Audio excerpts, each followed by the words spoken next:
Assalamualaikum warahmatullahi wabarakatuh. Saya Mutiara Alsa. Nama saya Lisa Indriani. Saya Nezisa Saila. Nama saya Ayu Yulia Tami.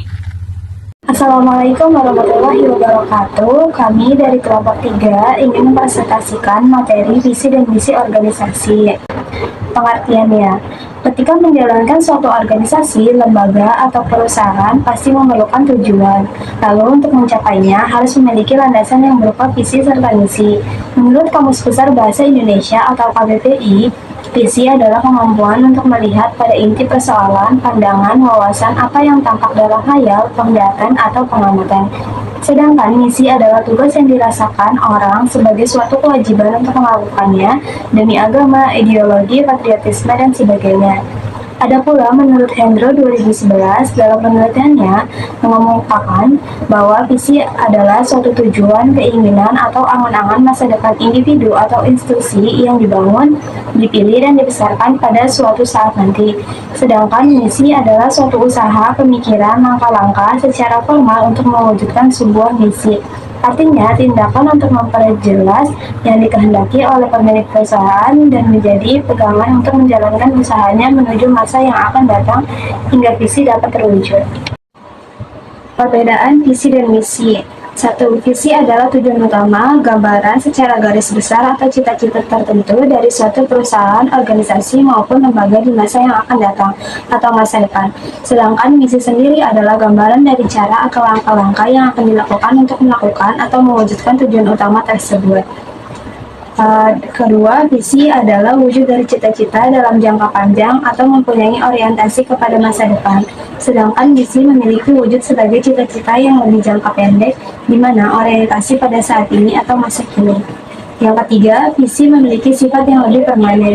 Sifat permanen dimaksudkan bahwa setiap organisasi, perusahaan, atau lembaga misi untuk jangka panjang dikarenakan menjadi tujuan dalam menentukan langkah-langkah. Sedangkan misi lebih memiliki sifat yang fleksibel. Sifat fleksibel membuat misi dapat berubah sesuai kebutuhan tergantung situasi dan kondisi yang ada.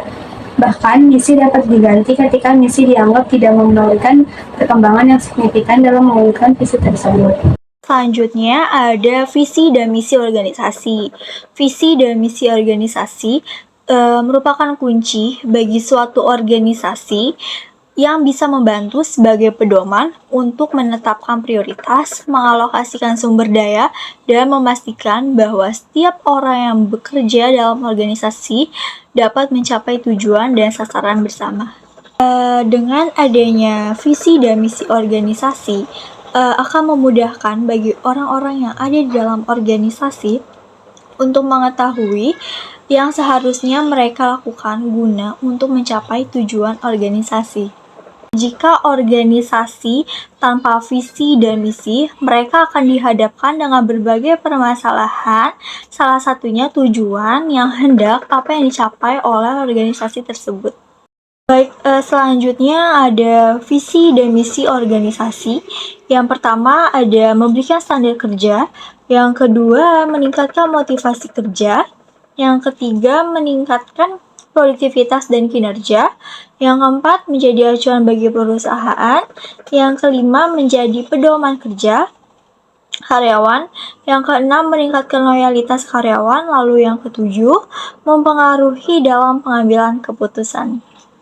Lalu selanjutnya ada karakteristik pernyataan visi dan misi, antara lain yang pertama yaitu imageable atau dapat dibayangkan, yang kedua ada desirable, menarik, yang ketiga ada visible, realistis, dan dapat dicapai, yang keempat itu ada focus atau jelas, yang kelima ada fleksibel, aspiratif, dan responsif terhadap perubahan lingkungan, dan yang terakhir ada communicable atau mudah dipahami. Lalu ada manfaat visi dan misi. Untuk manfaat misi, yang pertama menjadi sesuatu yang dapat membangun imajinasi bersama dalam meraih keberhasilan bersama, baik saat ini maupun di masa yang akan mendatang. Lalu yang kedua, mampu membuat peningkatan standar kerja yang lebih baik. Selanjutnya yaitu mampu menumbuhkan dan meningkatkan perasaan tanggung jawab dan kinerja dalam bekerja. Lalu yang terakhir, mampu menumbuhkan dan meningkatkan rasa memiliki bersama perusahaan kepada karyawan. Lalu untuk manfaat misi, yaitu yang pertama, dapat menjadi langkah awal dari perusahaan dalam mencapai visinya. Dan yang kedua, dapat memacu perusahaan untuk membuat inovasi dalam menghadapi sebuah persaingan. Lalu yang ketiga, dapat menjadi pedoman untuk karyawan maupun perusahaan dalam mengambil keputusan agar sesuai dengan visi organisasi. Lalu selanjutnya, dapat menjadi pedoman bagi perusahaan dalam melakukan perubahan ataupun pengembangan perusahaannya. Yang kelima, yaitu dapat membantu tenaga kerja atau karyawan baru memahami dengan mudah tanggung jawab dan tujuan dari perusahaan. Lalu selanjutnya, dapat menciptakan situasi dan kondisi perusahaan yang sehat karena memiliki tujuan besar yang sama. Lalu ada juga yang terakhir, dapat memberikan dan menerjemahkan tujuan dasar organisasi sehingga dapat memberikan tolak ukur untuk penggunaan waktu, biaya, dan kinerja dapat dikontrol dan dievaluasi. Lalu yang berikutnya yaitu syarat membuat visi dan misi. Yang pertama, syarat membuat visi misi yaitu memiliki orientasi pada masa depan, disusun dengan berdasarkan nilai-nilai perusahaan, tidak hanya berdasarkan pada situasi dan kondisi masa kini. Lalu untuk syarat membuat misi yaitu dinyatakan secara sederhana dan jelas, memuat kebenaran dan sesuai untuk program jangka pendek hingga jangka panjang, lalu berfokus pada masa sekarang atau masa kini. Lalu berikutnya itu ada contoh visi dan misi dari perusahaan Telkomsel dan BCA. Untuk visi dan misi dari perusahaan Telkomsel yaitu menjadi penyedia layanan dan solusi gaya hidup digital mobile kelas dunia yang terpercaya. Untuk visinya yaitu memberikan layanan dan solusi digital mobile yang melebihi ekspektasi para pengguna, menciptakan nilai lebih bagi para pemegang saham, serta mendukung pertumbuhan ekonomi bangsa. Untuk visi dari Bank BCA yaitu menjadi bank pilihan utama andalan masyarakat yang berperan sebagai pilar penting perekonomian Indonesia. Lalu untuk misinya yang pertama yaitu membangun institusi yang unggul di bidang penyelesaian pembayaran dan solusi keuangan bagi nasabah bisnis dan perseorangan. Lalu yang kedua yaitu memahami beragam kebutuhan nasabah dan memberikan layanan finansial yang tepat demi tercapainya kepuasan optimal bagi nasabah. Lalu yang terakhir yaitu meningkatkan nilai franchise dan nilai stakeholder BCA. Mungkin sekian penjelasan materi dari kelompok kami, kurang lebihnya mohon maaf. Wassalamualaikum warahmatullahi wabarakatuh.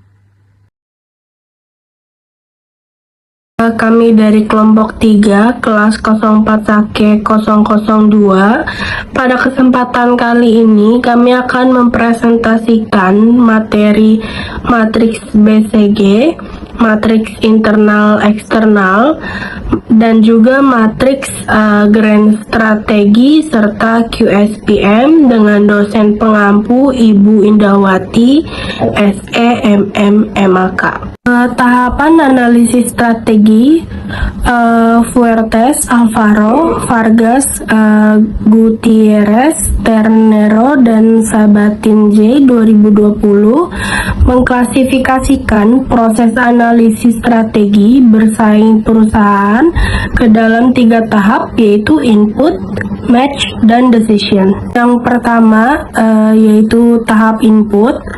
Ada faktor eksternal atau efek, yaitu mengidentifikasi peluang dan ancaman dari faktor eksternal seperti ekonomi, sosial, politik, hukum, teknologi, dan juga kompetisi.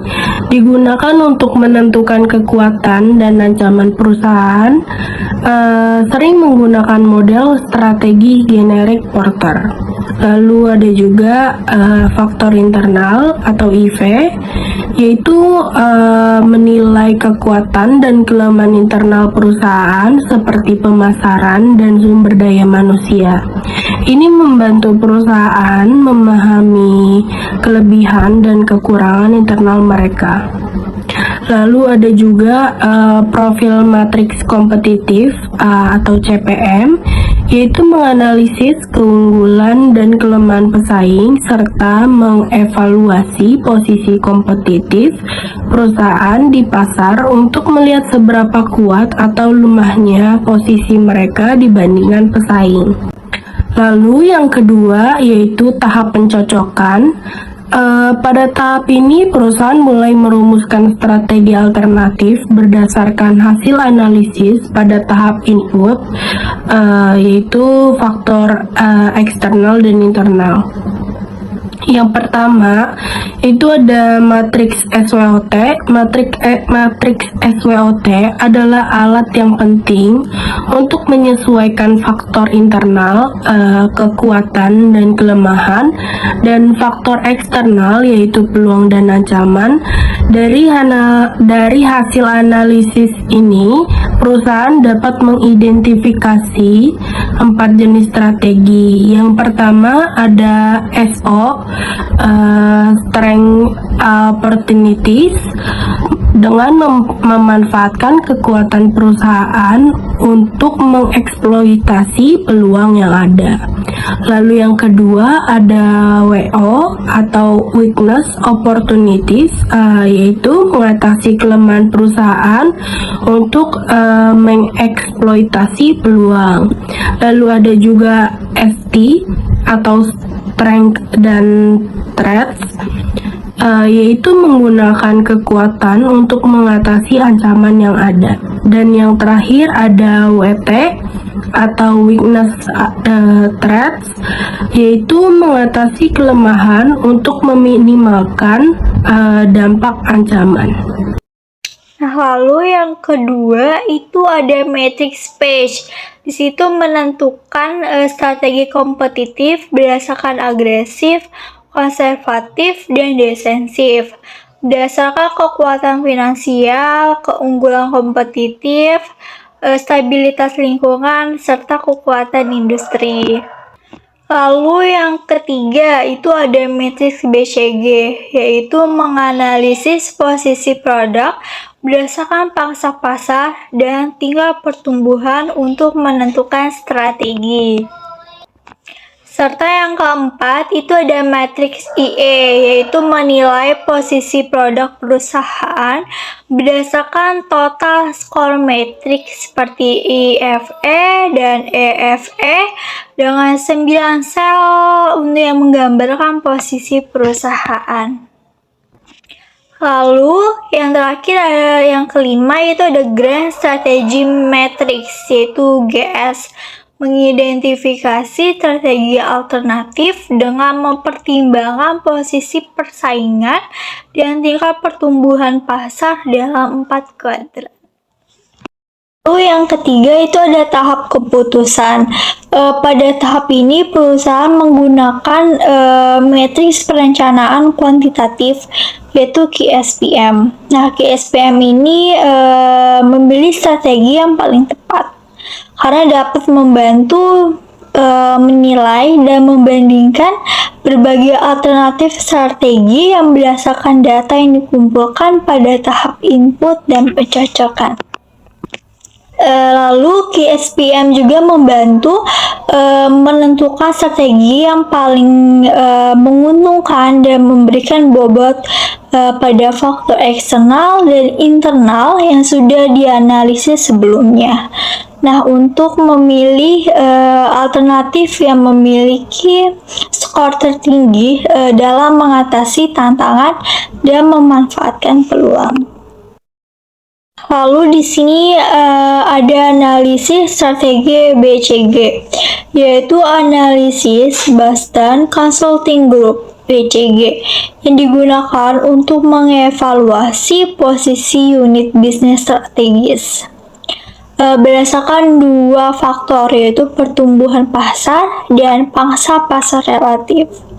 Menurut Afri et al. 2018, BCG membagi unit bisnis ke dalam 4 kuadran yang masing-masing menggambarkan posisi berbeda dengan kombinasi kedua faktor.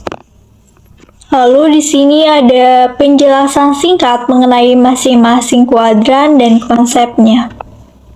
Di sini ada dok. Posisi di sini unit bisnis berada di pasar dengan tingkat pertumbuhan dan pangsa pasar yang rendah. Strategi, biasanya unit bisnis dalam kategori ini akan mengalami likuidasi, divestasi, atau penurunan usaha karena kurangnya potensi untuk tumbuh lebih lanjut. Nah, selanjutnya ada question mark, tanda tanya. Posisi unit ini memiliki pangsa pasar yang relatif rendah namun berada di pasar dengan tingkat pertumbuhan yang tinggi. Strategi ini bisa diambil antara lain adalah mengembangkan unit bisnis tersebut agar menjadi bintang dengan menggunakan dana dari unit bisnis, sapi perah, atau mempertimbangkan likuidasi atau penutupan bisnis jika tidak dapat bertahan. Atau bintang, posisi unit bisnis ini memiliki pangsa pasar yang tinggi dan berada di pasar dengan pertumbuhan yang cepat. Untuk strateginya, yaitu unit bisnis ini membutuhkan investasi yang signifikan untuk mempertahankan atau memperkuat posisinya karena kondisi pasar yang besar. Yang kedua ada cash cows atau sapi perah. Untuk posisinya, unit bisnis ini berada di pasar dengan pertumbuhan yang lambat namun memiliki pangsa pasar yang besar. Untuk strateginya, unit bisnis ini menjadi sumber dana utama bagi perusahaan untuk mendanai operasional dan investasi lainnya karena menghasilkan pendapatan yang stabil. Analisis strategi internal dan eksternal (IA).